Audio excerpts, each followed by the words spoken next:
Hi everyone, this is Sunita P. Patil. In this session, I will going to explain about the peptides and its classification and the sequencing of amino acids in peptides by different methods. Okay, let me tell what are amino acids that I already discussed in the last session, right? So, amino acids are the organic molecules which contain both NH2 and COH group. Those are attached to the carbon atom of that molecules, which are called amino acids. Next come to the peptides. What are peptides? These molecules which contains more than two amino acids, means that peptides contains more than two amino acids are called peptides. Here these peptides are very smaller than the proteins, which are also chains of amino acids. Means that peptide compound consisting of two or more amino acids which are linked through a chain manner. Here the carboxyl group of the one amino acid being joined to the amino group of the next through the bond CONH. Here you are observing that here peptide, here this structure whole molecule is called the peptides. Here it contains many amino acids which is formed through the bond, that is CONH bond.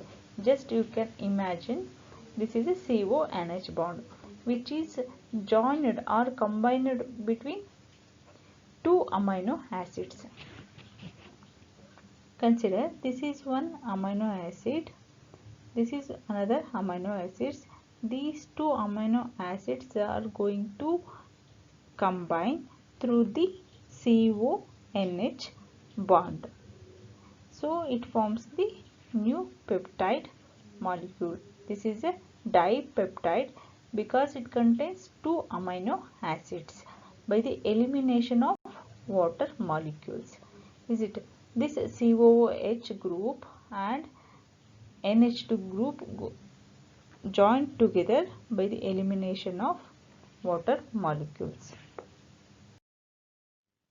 A peptide containing 2 to 10 amino acid residues is called oligopeptides. It means if that peptide molecules contain 2 to 10 amino acids, then it is called oligopeptides. Larger peptides are known as polypeptides.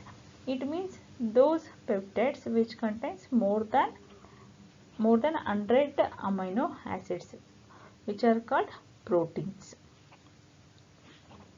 In a peptide, the amino acid residues are present in a specific sequence. The first amino acid in the sequence is known as N-terminal amino acid, and the last amino acid in the sequence is known as C-terminal amino acid. Example here, this is the glycine. It is one type of amino acid, and one more is alanine, which are combined together and to form the glycylalanine peptide molecules. Here these two amino acids are combined together through the CONH bond forms the peptide molecule. Next come to the sequencing of amino acids in peptides. It means what? Here we are arranging the each amino acids in a correct manner or in a correct sequence. It is called sequencing of amino acids in peptides. First one, through Edmonds method. Here Edmonds reagent is a phenyl isothiocyanate. In this method, the amino terminal, that residue, is labeled and cleaved from the peptide without disrupting the peptide bonds between other amino acid residue.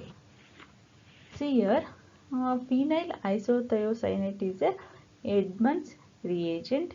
In this method, what happens that amino terminal residue is not disturbed the peptide bonds between other amino acids residue. First, this Edmonds reagent is reacted with an uncharged N-terminal amino group under alkali condition, so it forms the cyclic phenyl thiocarbonyl derivative. In the acidic condition, what happens? This derivative of the terminal amino acid is cleaved as a thioazolinone derivative. So again this amino acid is then selectively extracted into an organic solvent and it is treated with acid to form the more stable structure, that is phenyl thiohydronorotene. It is also called PTH and derivative that can be identified by using a chromatographic or electrophoresis analytical techniques. So this procedure can then be repeated again to identify the next amino acid. So the peptide length is limited due to the cyclic derivatization not always going to completion. So this derivation problem can be resolved by cleaving large peptides into smaller peptides before proceeding with the reaction. It is able to accurately sequence up to 30 amino acids with modern machines capable of over 99% efficiency per amino acid. And the main advantage of this method is that it only uses 100 to 1000 picomoles of peptides for the sequencing process. Means this method we can use it to arrange the amino acids up to 10 to 1000 picomoles of peptides. Next come to the Saget's method of sequencing amino acids in peptides. It is a fluoro 2,4-dinitrobenzene. It is called FDNB. It reacts with the free amino groups of the amino acids and peptides to form a yellow dinitrophenyl amino acid, which can be easily detected by paper or thin layer chromatography. This reaction is very useful in the identification of N-terminal amino acid residue in peptides and proteins. When a peptide is treated with this reagent, only the N-terminal amino acid residue which has a free amino group reacts to form a DNP derivative. The product is then subjected to hydrolysis. The hydrolate will contain the DNP derivative of the N-terminal amino acid. So it can be identified by graphy. This is the mechanism of that method.